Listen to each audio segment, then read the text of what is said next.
Welcome to The Legal Canvas, the estate law podcast for creative minds. I'm your host, Caryn Keppler, an estate and trust attorney with extensive experience representing artists, collectors, and foundations. Join me each month as I welcome guests from across various creative industries to discuss the intersection of estate planning, taxes, and the arts. Okay, let's create.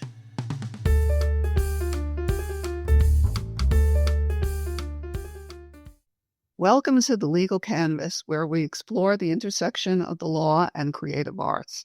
I'm your host, Caryn Keppler, a trust and estates attorney with Offit Kurman, where my practice includes estate planning and administration with an emphasis on creators and collectors of all types of creative pursuits, including visual, performing, literary, applied, and digital art. Today, I'm honored to be joined by Joy Glidden, the founding director of the Center for the Preservation of Artist Legacies, also known as CPAL. We'll be discussing what led Joy to form the organization as well as CPAL's mission. Joy, welcome to The Legal Canvas. Oh, thanks for having me, Caryn, and thanks so much for being a supporter and a participant in CPAL's various programs over the years. Thank you for that.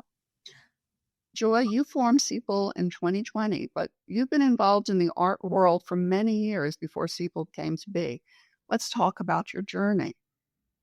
I would say that I actually formed CPAL in 2022 as an official 501c3. Prior to that, I spent about 7 or 8 years in just doing research and really digging around inside of it. But I will say prior to that was really understanding, I would say, as a veteran nonprofit arts administrator at the executive level and other incarnations of my career, I would say that this issue of artist legacies predates all of my formation of CPAL, but rather, and informs the formation of CPAL. I would say that's at least a 32 to 35 year journey. So it's always been an issue, and we always knew it was coming down the pike. What kind of research were you doing during that 2-year period?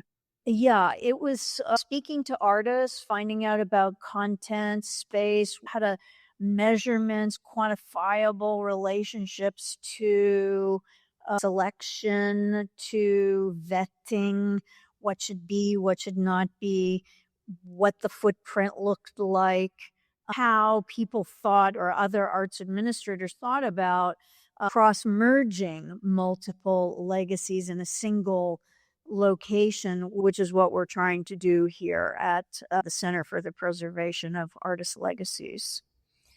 And understanding the finances, because this is the big hiccup.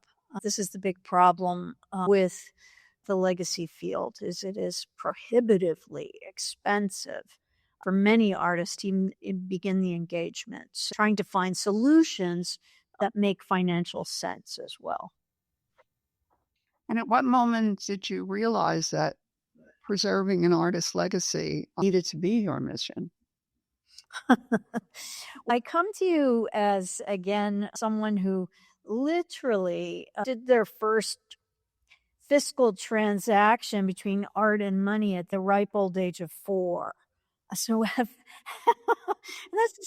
So some people are fortunate to realize their calling at a very early age, and I count myself lucky in that regard. So I will say that while I've been involved in the arts all of my life, and I do mean from a very early age, I think that being aware of the latter part of the career of the artist has always been overshadowed. And this is something that this awareness has never left. It has always been part of the holistic relationship that artists face. And at the time, I personally was an artist, and so I was aware of it then. And then becoming an arts administrator, it became, especially in the nonprofit sector, it became front and center. It's always been there. I remember having conversations with Ted Berger about this sort of thing back in 2003. Anyone who's a real veteran in the nonprofit sector of the visual contemporary arts has known that it's been a big issue all along. And it's also one of the problems is that people have blinders on about it. So there's been a couple of attempts at actually cross-merging multiple legacies, but most of them have failed thus far. But CPAL, I think, is on a good traction, and it's being very sensible and moving slowly enough so that it's tangible and it is realizing its vision and will be successful in that mission. What kind of transaction at the age of 4? Please explain. I know, it's so funny because I am from a large family. And I had my 7 siblings, was the second youngest. So 7 of them were in school, and I was always left alone at home. And while they attended, I discovered tracing paper at the time. And a few of my older brothers and sisters were coming back with these projects, which seemed fun to me. And I was learning about tracing paper. So I said, well, let me do these traceable images of Jacques Cartier for their history projects. And I sold it to them for 10 cents. So it was like a piece of art. And the funny thing is that tracing paper and the idea of reproduction and copy is really a deep thought. And it also changed the footprint of contemporary art through Warhol's relationship to reproduction. Like when he started acknowledging it, so there's all kinds of depth to this tracing paper and this transaction that sees itself into today. Yeah, it always amazes me when I talk to people in the arts field that they come into these visions at a very young age. So you're not alone at all. Let's talk about what a legacy is. What do you consider to be needed for an artist to have a legacy? I think they have to do basic things. They have to register the works that they've produced over the years, like literally with a numbering system. They have to document it, photograph it, and then develop an archive that associates itself with the work that was produced. So normally, this is a very conceptual premise of what legacy is. It's complicated. We could see things as a living legacy, or we could see things in the context of how someone with a legacy touches others. Legacy is a funny term in that sense, but I think holistically, in the real basic, fundamental, practical manner, artists must go through a rigorous relationship in order to achieve a legacy in the end. And that's artwork lives, CPAL's mission is to address legacy challenges, from what I understand, facing contemporary artists and their life's work, and seeks to identify and implement strategies to promote equity in the stewardship of multiple individual artistic legacies with innovative cross-disciplinary solutions. Let's talk about that mission. What are the challenges facing artists trying to preserve their individual legacies? Oh, God. Well, the first is always financial. And the second would be education, educating themselves about what's needed and what's required. It is extraordinarily expensive for an artist to achieve a full legacy, and it quadruples posthumously. So it's something that really has to be done in a lifetime. And that is why CPAL is what it is. It really is hoping to get artists, or initially it was hoping to get artists to begin the process during their lifetime so that there is the possibility of having a full, comprehensive legacy with a timeline and understanding of when the works were created in order to fit it into the greater historical continuum. So it's really financial and educational. I think that we cross those paths often. And what is CPAL doing to help the artists promote their legacy?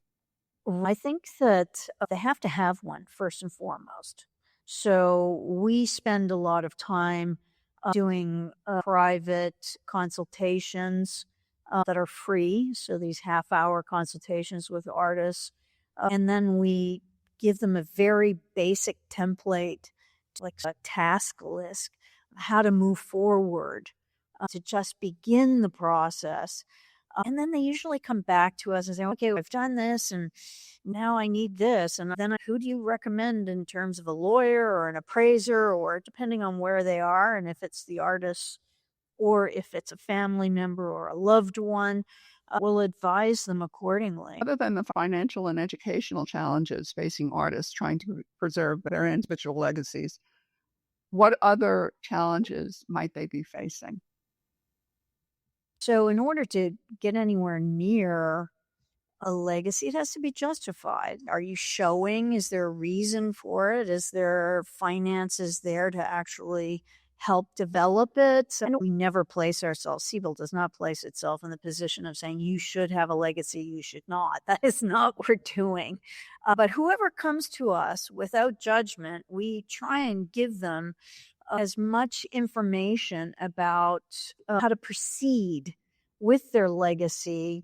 What challenges face artists? I would say that they don't have people, they don't have the time commitment. A lot of artists simply want to make art and not really be responsible for that last part. I think financially, they have to make, a lot of artists that are lesser known or underknown have to make a choice as to whether they're going to make the art or pay for somebody to come in and assist with the legacy component. And that's a big decision. So there's a lot of decisions associated with the process.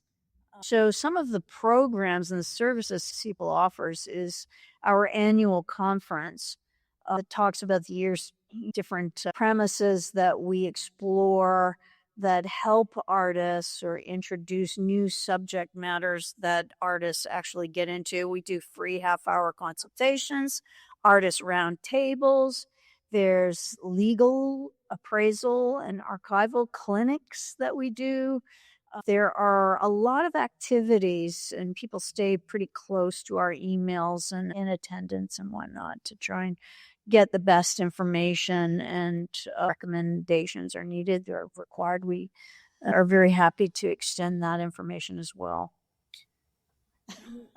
We have a conference coming up in a few weeks, do you not? We do. Okay. What do you have in store? What's on the agenda?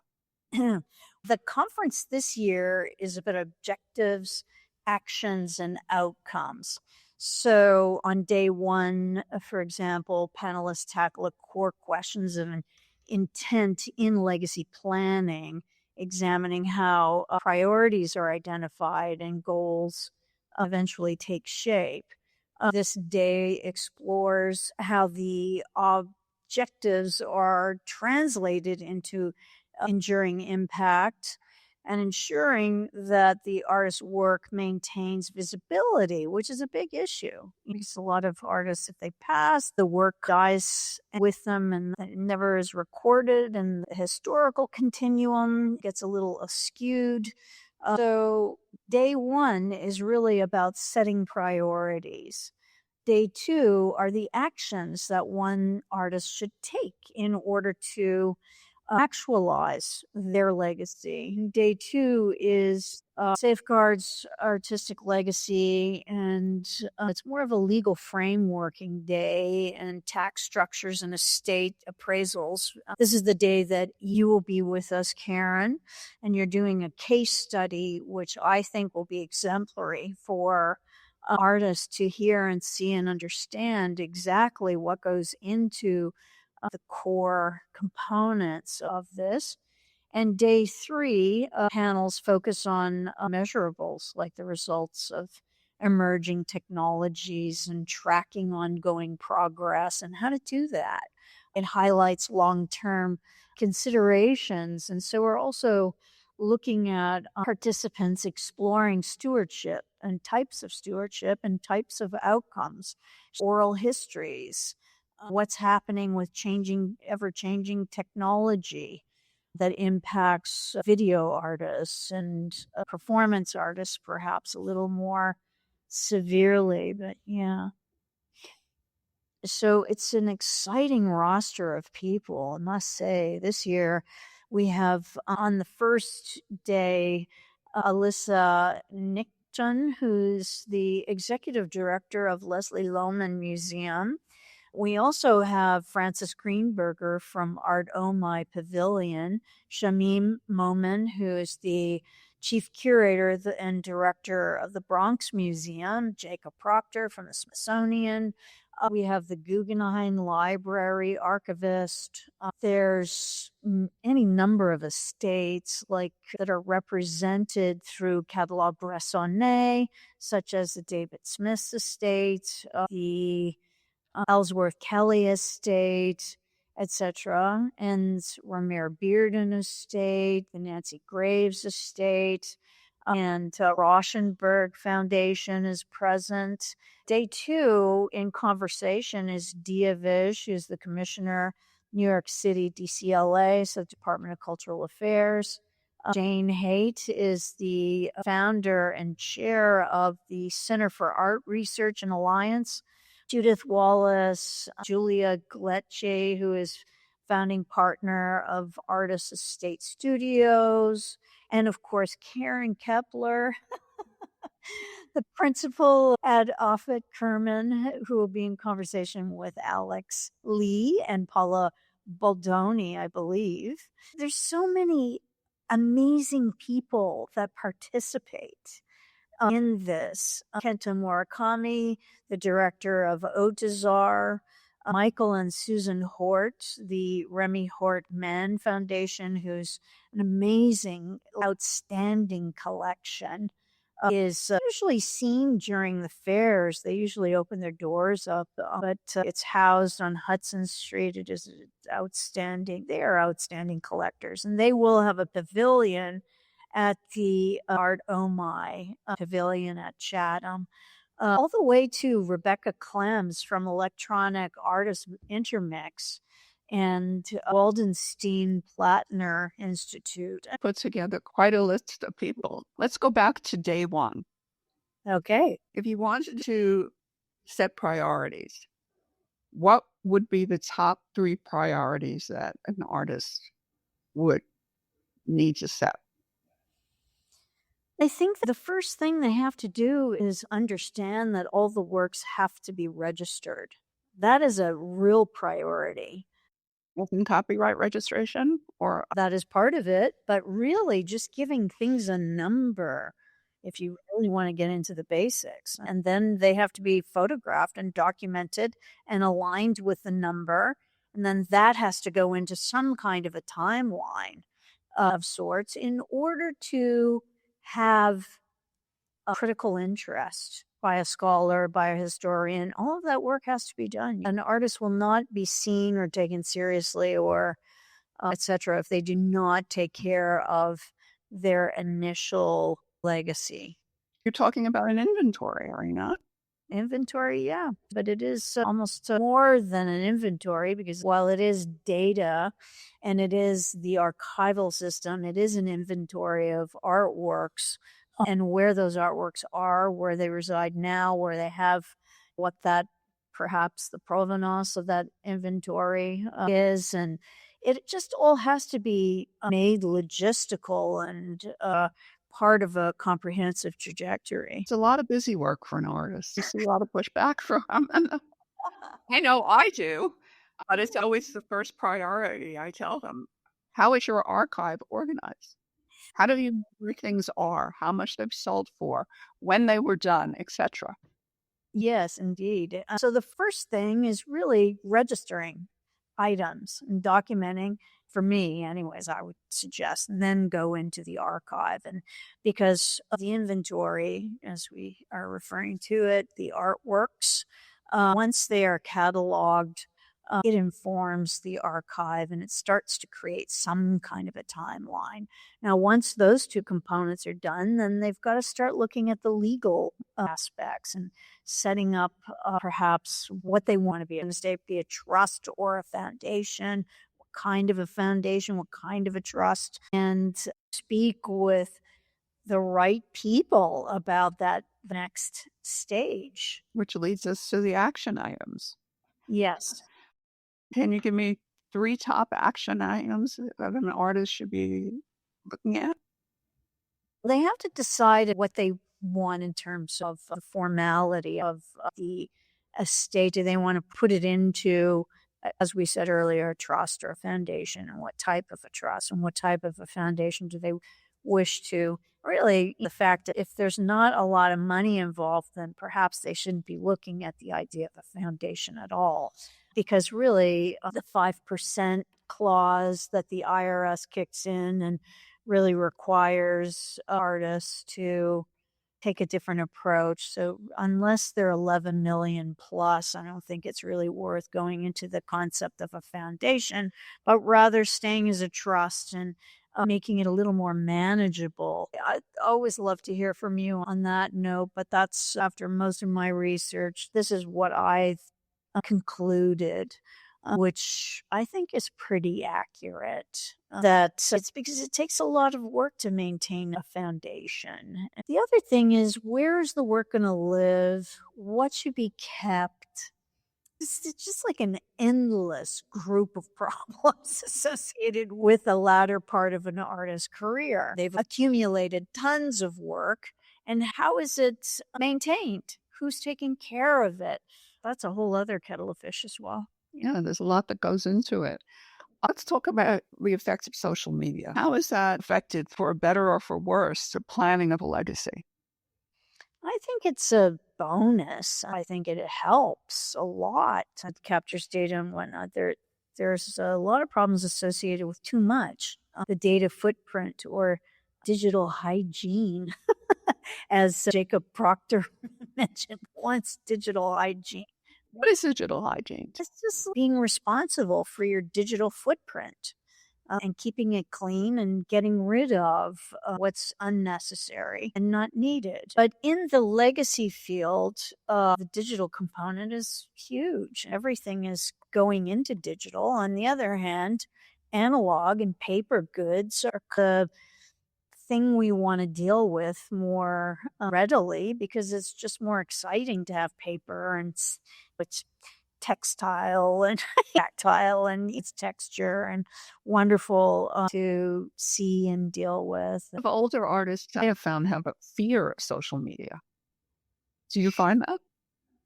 I guess you're being specific to social media. When I think about it, I think about like the digital component and what that is. But yeah, social media, I find that artists, for example, populate IG. Instagram? Yeah, Instagram. I think that's the primary location for communication and DMing. And I think it keeps people and events intact and doing an engagement at a height, and they learn about each other's processes and methodology and etc. So social media, I think, is a wonderful tool. It also helps them promote events or shows or openings and different types. Perhaps it's a sale to a major museum that they've they have the right to promote, or to a prominent collector if everybody's okay with it.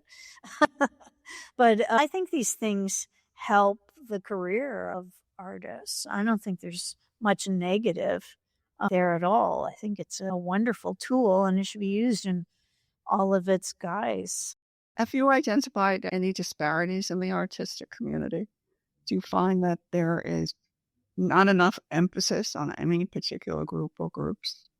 Absolutely. We're interested in dealing with financial disparity, but that affects certain populations who are marginalized for all kinds of reasons. In order to maintain an accuracy in the historical trajectory, really everyone's voice has to be heard. And a lot of times it's suppressed because of the financial component associated with legacy. So those who have the ability to create a comprehensive legacy, usually it comes down to money. It just does. And so a lot of marginalized groups who don't have the fiscal whereabouts are often left without.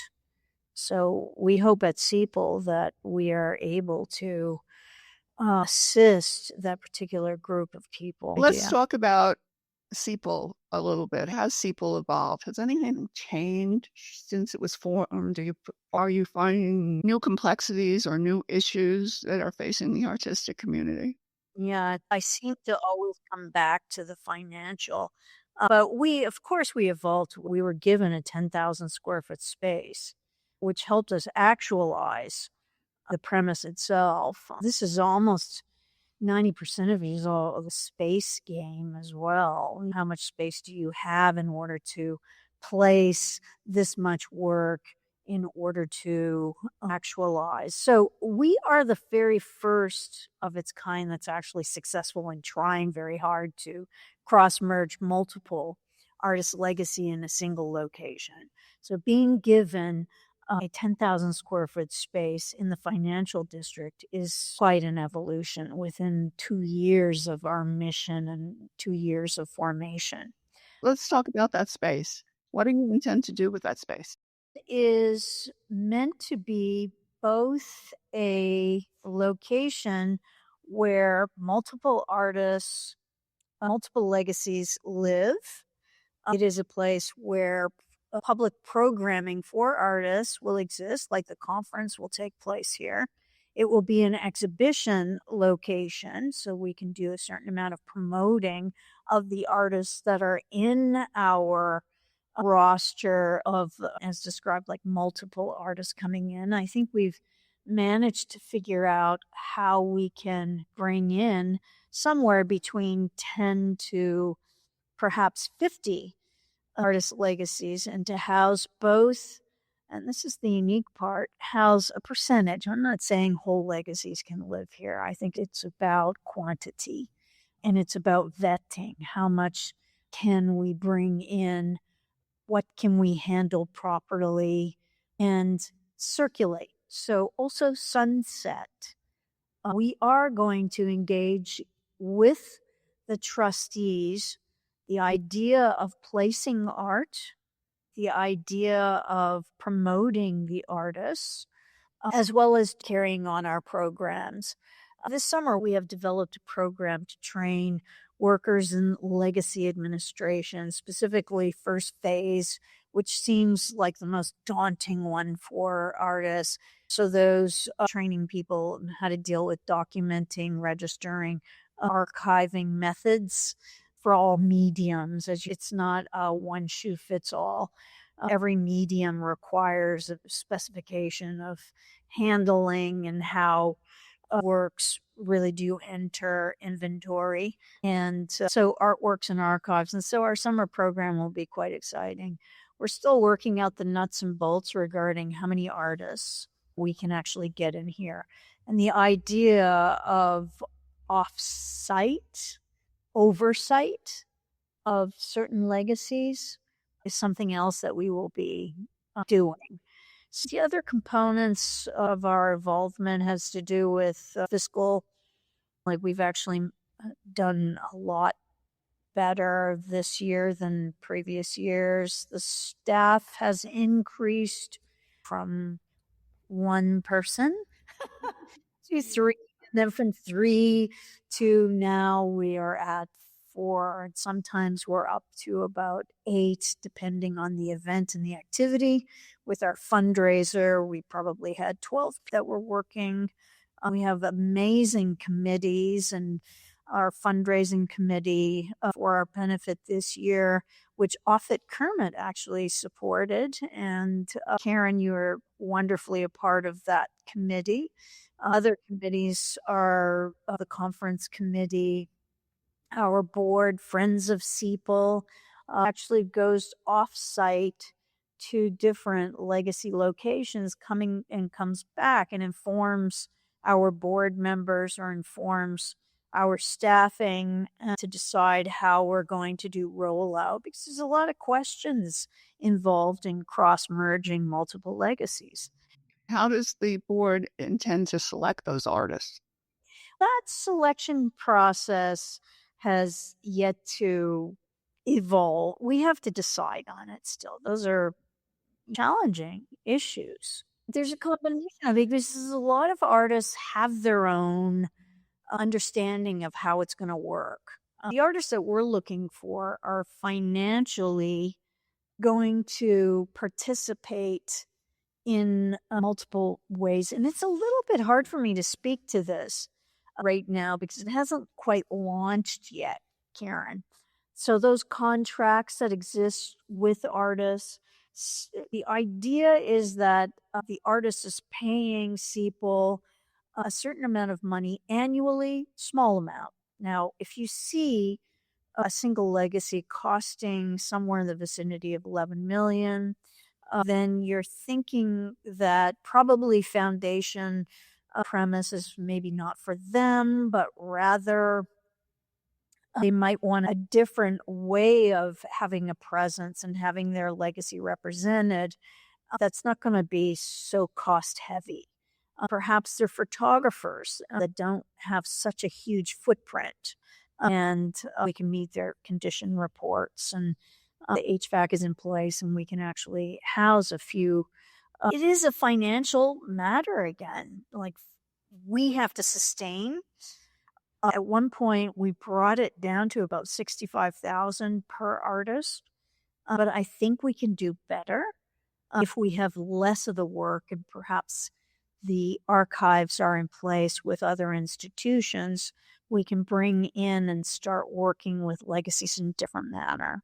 Are you considering working with legacies in a digital manner? So, for instance, you might keep an individual legacy in digital format, which would possibly enable you to house more? Yes, indeed. Yes, that is part of it.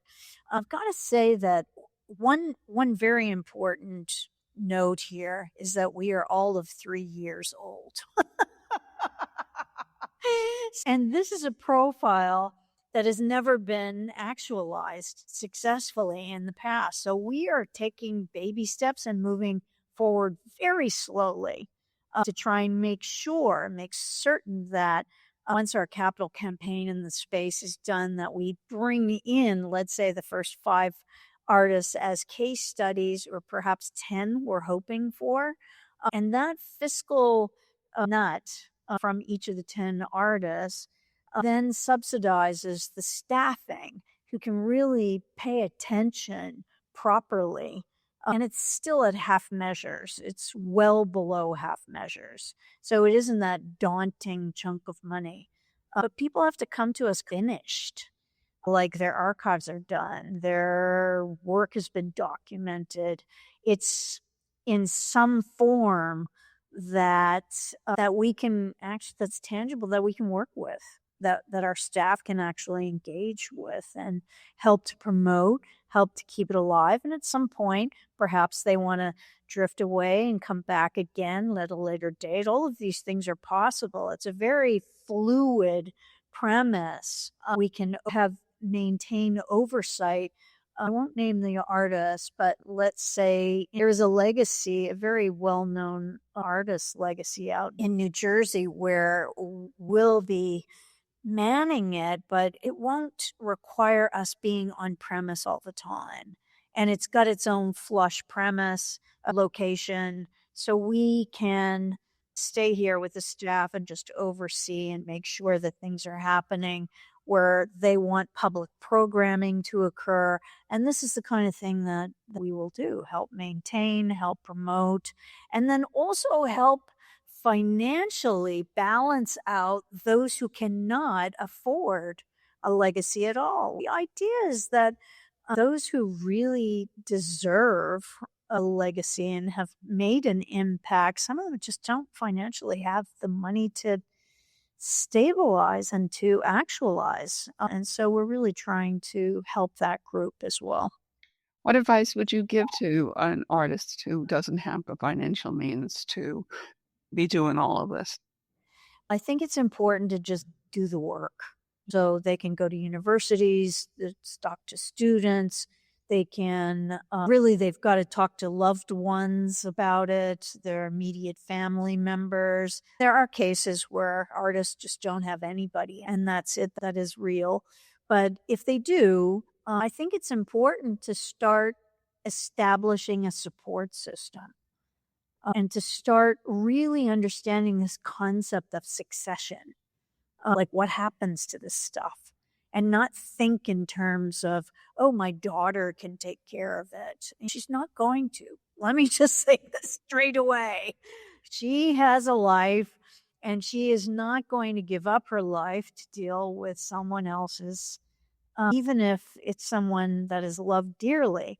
So I think being really practical about how to approach next phase, this mature phase of an artist's life, is very important. Is it ever too late to think about preserving the legacy? No, it's alive, because I will say, if they are not, then it's going to cost whomever quadruple the amount of money, because people who have to go in and start logging things in cost money. It's just 4 times the amount of money. We can't skirt around the financial component here because it is huge. And artists have a strange thought that, oh, someone will discover me and decide to do the work. No, it doesn't. It really doesn't happen that way. It's not realistic. So become realistic and do the practical work, which is documenting, registering, creating some kind of a data system that holds this, filling in the archive, keeping the archive up, and yeah. What advice would you give an artist who doesn't have the financial means to do this? Start doing the work themselves. If they make a sale, put 1% aside from a sale that goes towards the latter part of their life. Take a small bit of money. Like if you're selling work, then take a tiny bit of it and put it aside and just don't touch it. Leave it there. I will also say that if you are in your 50s, around the age of 50, and you've got an insurance policy, that insurance policy can be retroactively applied to legacy process. I will also say that nonprofits can take in after the appraisal phase, and they can write off some of that cost. There's all kinds of tricks, but get involved. That is what I will say to an artist. Start dealing with it on some level. Where do you see CPAL in 10 years? I see it as high functioning and with a good staff body, and actually circulating legacies, having legacies come in, and also sunsetting those that wish to be sunsetted, placing art, not necessarily selling art, but placing art in other nonprofits or other locations. It was a great group that was the Museum Exchange. I don't know if they're still around or not, but They're still around. They're scheduled to be on my next podcast, actually. yes, I think they're doing good work, and it's those types of initiatives. We need more of them. CPAL is only going to be able to deal with so much, and we hope to be a prototype. So we're battling the nuts and bolts or working out the kinks. But we hope to be a prototype for other parts of the country to follow. We don't think we can accommodate everyone. That's just not realistic. But we do think that we can create some really strong profiles and examples and samples of works, that ways to cross-merge multiple legacies that can be reused regionally. Describe your most memorable career moment, other than the 4-year-old with the tracing paper. I will say getting a call from PBS and offering me a television show, which was Art Index TV, and then being given the 10,000 square foot space by Francis Greenberger, having changed the waterfront of Brooklyn through the 2 developers, Two Trees, David Walentis and Jed Walentis. I think the DUMBO Art Under the Bridge Festival that I founded impacted all of the arts, where many people experienced visual contemporary art for the first time. They were allowed into the studios. So seeing 250,000 people in DUMBO for my curated DUMBO Art on the Bridge Festival in its final year was a moment. And then dinner with Terry Southern, who was his 70th birthday party at Elaine's with Larry Rivers and Mick Jagger and Earl McGrath and a whole wild, fabulous group. Or I feel like I've been so lucky. I have so many stories and so many wonderful experiences with people and with artists. But interviewing Sophie Calle, William Popel, Mel Chin, etc., Lowry Stokes Sims, just amazing. These are all moments for me. We can have a whole nother conversation about those moments, I think. Maybe we'll invite you back. What's the most surprising lesson you've learned as the executive director of CPAL? I guess like how, in general, the latter part of an artist's career is canceled or voided or something. It's a strange thing. We have programs and funders for emerging, for mid-career, and then once we've created these assets, we just drop them. What other business profile does that? Where you've invested in an asset and you nurture the asset for a certain amount of years and then you just drop it. So I find that was a big lesson for me. That was a big discovery or a moment of discovering. So perhaps it's a lesson. They dropped. This is what happens, Caryn. This is what happens if you don't. Mary Beth Edelson is a perfect example of what happens if you don't have it together. And there was a big New York Times article 3 years ago where Mary Beth Edelson, first off, is quite an established feminist artist who lived in Soho. And the latter part of her life, the 2 years prior to her passing, her son moves into the apartment and they probably have an agreement of sorts where the day of her passing or there is after she passes that the work and anything left in the apartment is basically tossed out onto the street. And to his credit, the son actually brings and tells all the art world that it's going to happen. And so her work is dispersed amongst them. But it's also horrifying that it happened at all.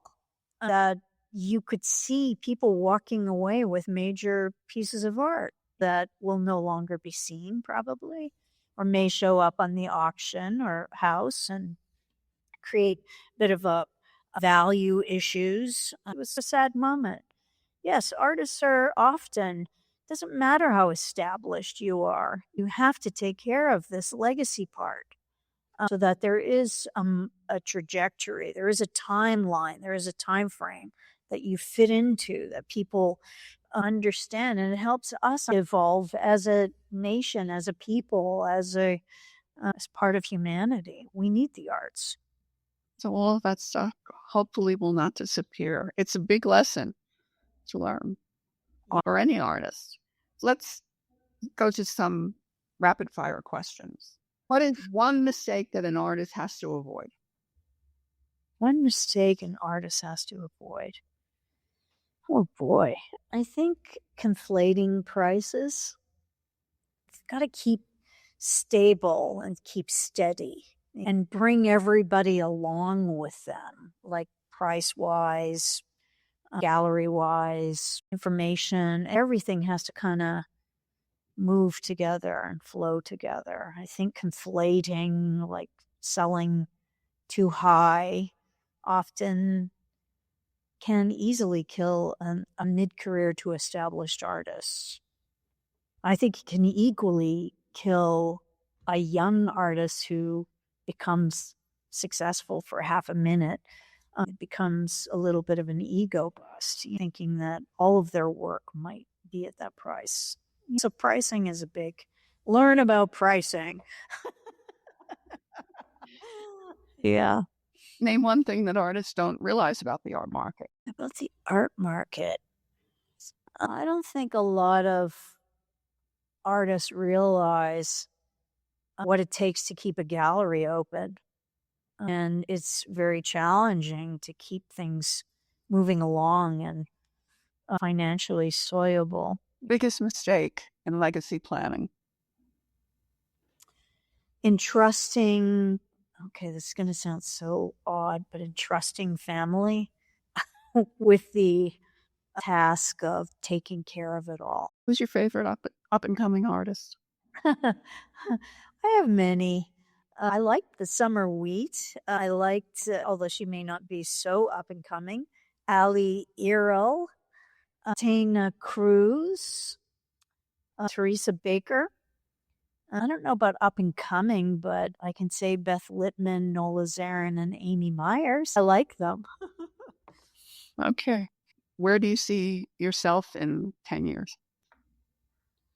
Believe it or not, I'm now 65, so that's 75 years old. I hope I'm still kicking and overseeing CPAL and that it's come to full circle and it's really flush and fabulously functioning and all kinds of good things are happening. But yeah, I'm in the art world. I'm a lifer. What can I say?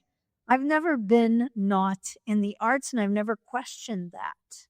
That is just not something I have ever questioned. I know I'll be near contemporary visual arts one way or another. On that note, I want to thank you very much for this conversation. Hope that you stay up and current in the art world, which is ever changing.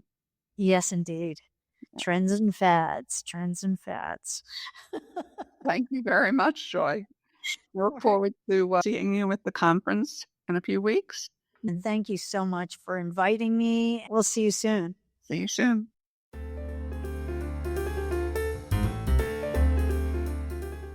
Please be sure to like and subscribe to The Legal Canvas. Join me each month as I welcome a new guest to the show. The Legal Canvas is the estate law podcast for creative minds.